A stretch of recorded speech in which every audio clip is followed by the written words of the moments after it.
Подготвени сме во студиото 3 на Македонската телевизија и со следниот соговорник да отвориме актуелна тема во утринската програма. Нелегалното труење на дивиот свет е еколошки криминал и токму поради тоа потребно е соодветно вклучување на сите институции при регистрацијата, истрагата и казнувањето на сите овие активности. Македонското еколошко друштво активен учесник е во проектот Balkan Detox Life, проект за спречување на нелегалното труење на дивите животни низ балканските земји. Како да се заштитат дивите видови на животни од нелегално труење, темата која што ова утро ја отвараме со Ненад Петровски од Македонското еколошко друштво. Добро утро и добро ни дојдовте во утринската програма. Добро утро, Никола, благодарам за поканата. Проектот Balkan Detox Life пета година поред се спроведува меѓу другото и во нашата држава, благодарение на Македонското еколошко друштво. На почеток на денешниот разговор би сакал да ги запознаеме гледачите за каков проект конкретно станува збор. Така. Проектот 5 години трае, сега е трета година од спроведување на проектот, меѓутоа активности за борба против труење на диви животни има во Македонија уште од 2004 година. Конкретно овој пат проектот е наистина обемен, се работи за градење на капацитетите на државните институции во однос на борба против овој тип на криминал, како и подигање на јавната свест како ке државните институции, така и ке општата јавност. Проектот цели кон воспоставување на ефективни мерки за како да се превенира ова действие, исто така и како кога ќе се случи, како да постапуваат институциите со цел ефективно спроведување на случаја до самиот крај. Се надеваме дека по завршувањето на овие планирани активности веќе наша држава ќе има едно така изграден систем кој што ќе може ефективно да ги таргетира овие дела. Да, подобри капацитети токму да се справи со овие појави. Труењето на диви животни на Балканот е една од најголемите причини за смртност, но и пат на популациите на бројни загрозени диви видови. Колку овој момент беше пресуден за да се вклучи алармот за заштита на овие видови, да се потикне всушност еден ваков проект во целиот регион? Да, алармот е запален, упален уште пред многу години. Значи, што од почетокот на активностите за истражување на мршаците во Македонија се воочи дека навистина труењето на диви животни е едно од најголемите закани, придонесува до локално и регионално истребување на многу видови. Се уште покрај тоа што ова е илегално, се соочуваме со редовни вакви појави. Истребувањето на некои видови, како и колапс на популациите на други видови, има придонесено да едноставно е неопходно да се вклучиме што е можно побрзо и поефективно со цел да спречиме масовно изумирање на многу диви видови во Македонија. Мислам дека тоа е клучно за одржување на еден баланс во екосистемот. Која е основната цел на овој проект и со какви активности Македонското еколошко друштво активно е вклучено во рамки на истиот? Така. Како рековте, која е целта на проектот? Основната цел на самиот проект. Да се изградат капацитети. Целта е всушност да се намали труењето, едноставно. Да се зголеми процентот на детекција на овие случаи, затоа што навистина е тешко да се детектираат, затоа што се работи за труење на диви животни во природа, каде што немаме сведоци, каде што околностите се многу специфични. Покрај тоа што ние наистина работиме, ова е навистина макотрпна работа и многу долго треба да се спроведува. Кога веќе говориме за оваа појава, би сакал конкретно да објасниме кој е најчестиот начин на труење на диви животни на Балканот и како доаѓа до вакви појави? Така, труењето е раширено не само низ Балканот, раширено низ цела Европа, дури се случува и во развиените земји. Кај нас, значи, дивите животни се труат со тоа што во селата, регионите кои што се оддалечени од големите урбани центри, луѓето имаат проблем со диви животни. Конкретно имаат проблем со волци, лисици, шакали, потоа кучиња скитници се тука огромен проблем. Често пати имаат и нарушени меѓучовечки односи со соседите и со луѓе кои што имаат стока во близина на селата. И многу често најлесниот начин да се отстранат од овие непосекувани животни е да фрлат отров. Тоа го прават со тоа што прават отровни мамки, тие отровни мамки се многу често малецки ситни парченца месо или колбаси или нешто такво, попрашано со отров, или пак доколку се работи за штета од волци, често пати на самото задавено теле или овца посипуваат отров и од тоа страда секако отровот не е селективен начин на отстранување на животни, отровот не ги бира жртвите. Се што е во близина, се што ќе касне од тие отровни мамки, понатака умире и самото тоа станува отровна мамка. Така да тука зборуваме за секундарно, терцијарно труење. Цел синчер. Да, затоа што се работи за навистина многу силни отрови. Отруено животно кое што јадело друго отруено животно исто така отровна мамка. И тука доаѓаат мршјатците кои што се грабливи птици, нели, кои што летаат огромни пространства, летаат огромни дистанци во текот на денот барајќи храна и кога ќе најдат на мртво животно почнуваат да го јадат и многу пати се случува да имаме загуба на огромни бројки, некогаш десетици птици. Во моментов веќе и овие настани се и поретки затоа што едноставно останавме без птици во државата. Веќе нивните бројки се бројат на прсти. Така да ако навистина наскоро не се спречи ова, може да се соочиме со истребување на сите мршјатци во Македонија и тоа е навистина жално. И враќањето на нив потоа е многу тешко. Да, процес кој што навистина ќе оди тешко. Каква е состојбата конкретно да го ставиме фокусот на Македонија во однос на труењето на диви животни? Што велат вашите податоци? Какви отрови најчесто се користат? Состојбата со труење е да ние сега во моментов имаме околу 1 до 2 регистрирани случаи на труење на диви животни во година, меѓутоа таа бројка не е реална. Таа бројка е тоа ние што успеваме да ја најдеме. Тоа се случува редовно на места каде што ние имаме активности, каде што ги знаеме локалците, каде што ние вуваат. Исто така, во моментов имаме наместено GPS предаватели заедно со партнерите од другите земји на околу 100 белоглави мршјатци кои што служат како систем за рано предупредување ако има случај со труење, да они со нивната смртност, со тоа што ќе умре некоја птица, нас ни јави дека таму има отров и да идеме да интервенираме веднаш. Што се однесува до штетата што има нанесена оваа пракса, веќе во Македонија, не само во Македонија, меѓутоа и во другите балкански земји, веќе видови имат исчезнато. Македонија конкретно брадестиот и црниот мршјадец се целосно истребени. И главна причина на ова е токму отровите. Во Македонија останаат уште два вида на мршјадци, тоа се египетскиот мршјадец и белоглавиот мршјадец, чии популации се бројат на прсти. Египетскиот мршјадец е тука со уште 12 пара, додека белоглавиот со десетици пара, околу 10 пара. Тоа е навистина поразително, затоа што само во 90-тите години нивните бројки биле во стотици. И нивниот тренд постојано опаѓа. Што се однесува до најчесто користените отрови, во Македонија конкретно најчесто користен отров е ланатето, тоа е метомил, вид на карбамат, тоа е забранет пестицид всушност за употреба, меѓутоа присутен на црниот пазар, за жал лесно достапен. Се уште се користи. Да, се уште се користи, за жал каде што правевме анкети по селата, речиси да нема човек кој што не е запознат со овој отров или пак знае каде да го најде, да го купи.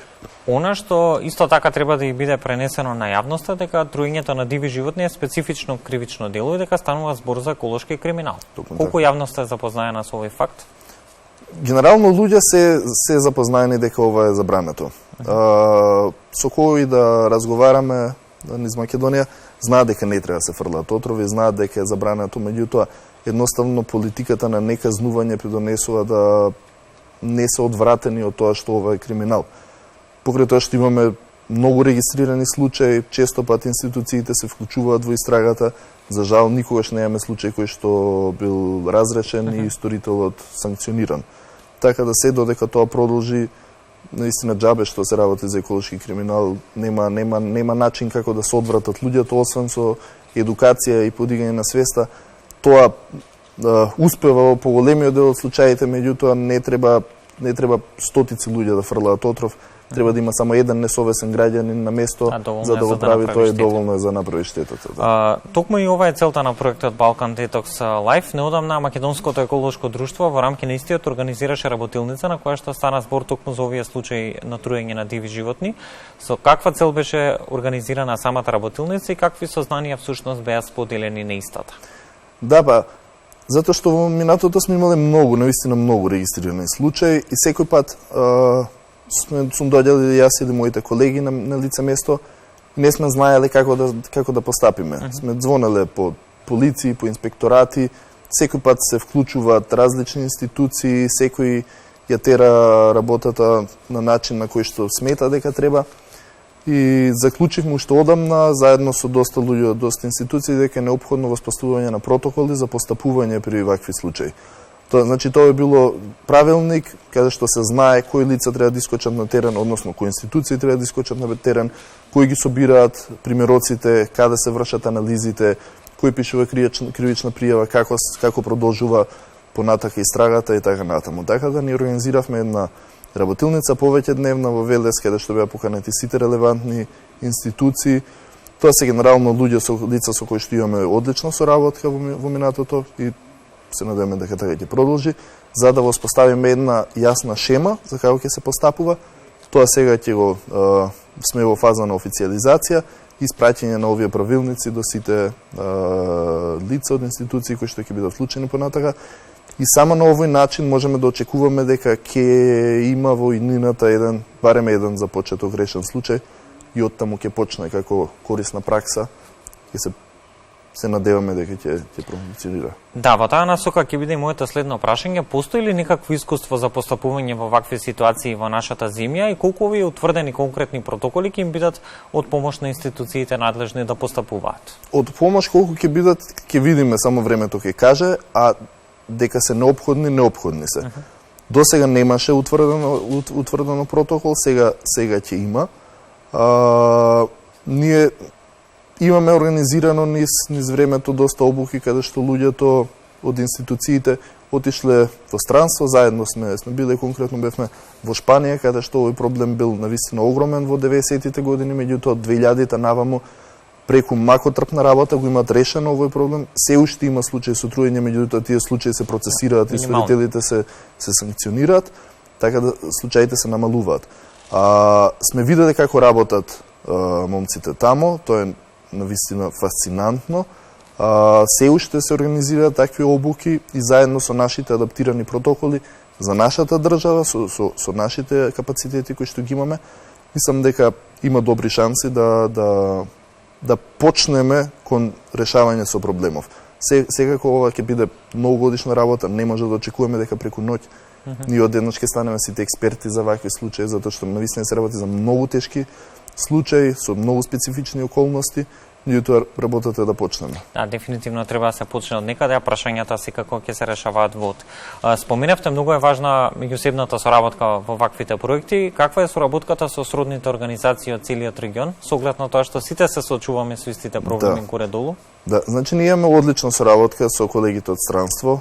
Имаме одлична соработка веќе многу години, сме работеле многу заеднички проекти. Конкретно овој проект имаме партнери од Грција, Бугарија, Албанија, Србија, Босна и Хрватска, исто така од Шпанија. Имаме фантастична соработка и тоа е единствен начин како може да се пристапи на овој проблем, затоа што птиците не познаваат граници. Они баш им е гајле дали сега се тука, утре се во Србија или во Хрватска.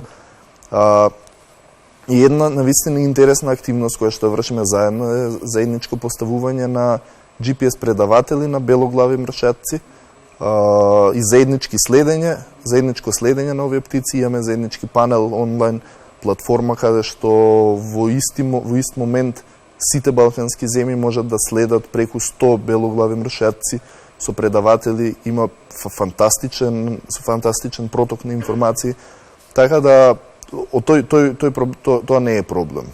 Се работи за ентузијасти од другите земји, лица, биолози, нормални луѓе кои што сакаат да го решат овој проблем. Мислам дека тоа е една од најдобрите, најсилните страни на проектов, како и на проблемов кои што сакаме да го решиме. Така, добро е што соработката се одвива секако во позитивна насока. Сега, освен овој проект, какви активности презема Македонското еколошко друштво во насока на подигнување на свестоста, но и заекнување на националните капацитети токму во борбата против труењето на диви животни во Македонија? Така, овој проект е конкретно за институционалните капацитети на државата за справување на проблемот со труење. Секако главната цел е зачување на мршатците, на грабливите птици, кои што јадат исклучиво мртви животни, како најзагрозена група од аспект на проблемот со труење. Секако ние работиме на други проекти за проучување и заштита на птиците, конкретно на мршапците. Имаме најразлични активности, значи теренски истражување, иследиме популациите одблиску, гледаме каде се гнездат, кои се нивните други закани, кој е нивниот гнездов успех, ги намалуваме и другите закани со кои што се соочуваат птициве. Исто така работиме на подигање јавната свест во локалните заедници, каде што одиме со локалци, ги слушаме за нивните проблеми, пробуваме да ги решиме, држиме едукативни предавања, помагаме таму каде што можеме во конфликтите со дивите животни кои што ги имаат, или пак со кучиња скитници, или пак со нарушени меѓучовечки односи. Работиме на подобрување на легислативата за мониторинг на пестицидите, исто така навистина многу обемен список на активности кои што мора да се спроведат во синергија со ова, за можеме да имаме некаков ефект. И сосема накусо во 30 секунди, зошто е важно да се спречи незаконското труење на диви животни, колку истото може да представува опасност дури и по јавното здравје? Значи, труењето е навистина многу сериозна појава, многу сериозна закана. Труењето е неселективен начин на масовно уништување на животни, придонесува да се целосно да се извади од баланс функционирањето на екосистемот, со тоа што се отстрануваат мршаците како природни чистачи, енормно се зголемува шансата од ширење на заразни болести. Кога мршаците ќе се тргнати од екосистемот, нивната работа е преземат кучиња, скитници, волци, свињи, глувци, кои што се познати преносители на заразни болести, а да не зборувам дека ракувањето со овие силни отрови е итекако многу опасно за човековото здравје. Дури имаме сознанија за смртност на луѓе од овие отрови, така да навистина е метод кој што мора подитно да биде целосно искоренет, затоа што последиците може да бидат многу страшни. Да, многу страшни. Ненад, благодарам за денешното гостување во Утринската програма. Посакуваме овој проект да има сериозно регионално влијание и да придонесе кон минимизирање на заканата од нелегално труење на животни, како и да се постигнат резултати во насока на заштита на дивите видови на животни, кои што од година во година се повеќе се под сериозна закана од човековото делување. Ако може само уште 10 секунди да апелирам за било кој од локалните заедници од Македонија, доколку сретне или најде на вакви активности или има податоци дека се случуваат, ги замолувам да не контактираат. Ние сме Македонско еколошко друштво, нашите податоци се достапни, нашите контакт податоци се достапни на интернет. Ве молам да не контактираат за да можеме ефективно да делуваме и да ги отстраниме. Благодарам за гостувањето. Ние ќе се видиме повторно во наредна прилика. Благодарам на вас.